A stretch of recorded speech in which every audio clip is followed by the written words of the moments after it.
Hi guys! Good morning! So, tinry ko tong pinost ni TPC na chicharon bagnet. And, akala ko, na-cancel ko yung sa shopping ko. Kasi, nakapag-order ako sa TikTok. Gusto ko kasi matikman yung garlic. Tapos, ang na-order ko ata dito sa Shopee kasi ubus na eh. Yung salted egg caramel. Ano ba yan? Ay, hindi. Ito yung sa ano. Ito yung sa TikTok. Yan. Ito yung garlic. Tapos yung isa kasi, ito pa. Tignan mo, dalawang parcel. Nagulat ako. Hindi ko pala ito na-open ko na yung ano, pero hindi ko pa nakikita. Kasi umalis kami kagabi. Ngayon ko din. Makikita ko ito ba yung salted caramel. Ay, ito yun. Ito yung sa Shopee ko na order.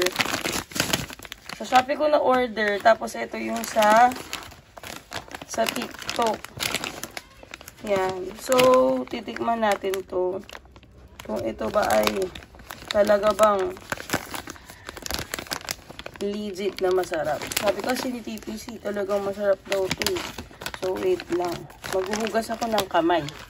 Babalikan ko kayo, guys. So, yun na, nakapaghugas na ako guys ng kamay. Kasi, syempre, yung parcel ang dumi. Yan. Parang ang sarap niya. Ang bango. So, ito yung laman. Wow! Ang ganda ng mga ano nyo. Talagang may legit na ano. Ayan, nakikita nyo. In fairness, meron siyang 110 grams sa loob. So, ito yung first natin kukunin. Titikman. Wow, solid.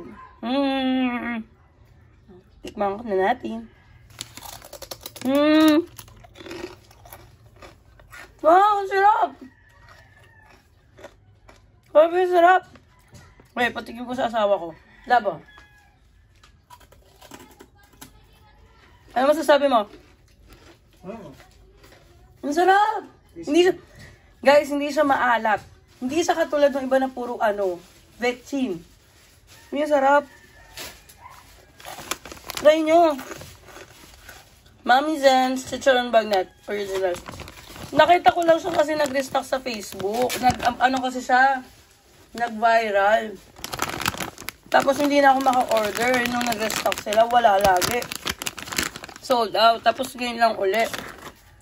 Nakita ko agad na nag-restock, nag-post yung dun sa page nila. Nag-try ako. Yung sarap. In fairness, wow. Next naman natin is yung Mami Zen's Chicharon Bagnet Salted Egg. Ito yung parang bestseller ata nila to eh. So, buksan na natin. Yung sarap ng garlic. Buti na lang pala, hindi ko na-cancel yung sa Shopee. Kasi parehas ko silang matitikman. Iba naman ang kulay niya.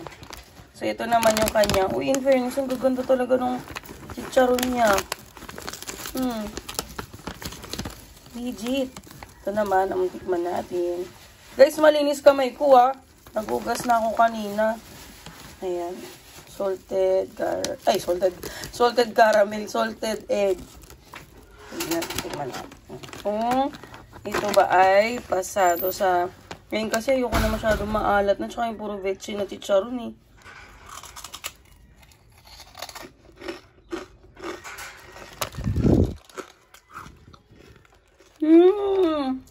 Hala.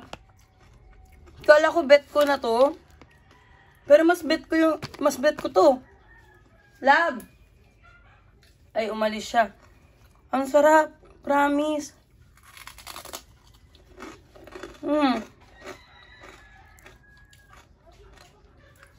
Ang sarap. Hindi siya maalat. Promise, guys. Hindi maalat.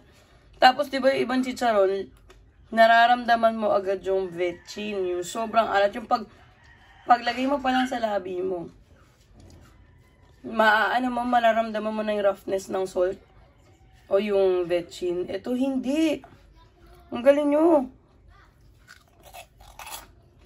Wala na. Naubos ko na yung isa. Pero syempre, eat moderately guys Kain kayo kapag may mga munggo, ganyan, may gulay. Kasi, syempre, ano naman to, ito ay cholesterol. Pero, guys, if you want yung masarap, hindi masyadong maalat, na chicharong bagnet, try nyo na to. Check nyo rin yung Facebook, ay, yung Blue app nila. Doon kasi sila nagpo-post if may restock sila eh. Naku, mapapaisa pa ako, guys. Yan, so, Mommy Zen's chicharon bagnet. Sarap. Galing. Yan, ang bilis din ng shipping nila. Yan, try nyo na, guys. Bye!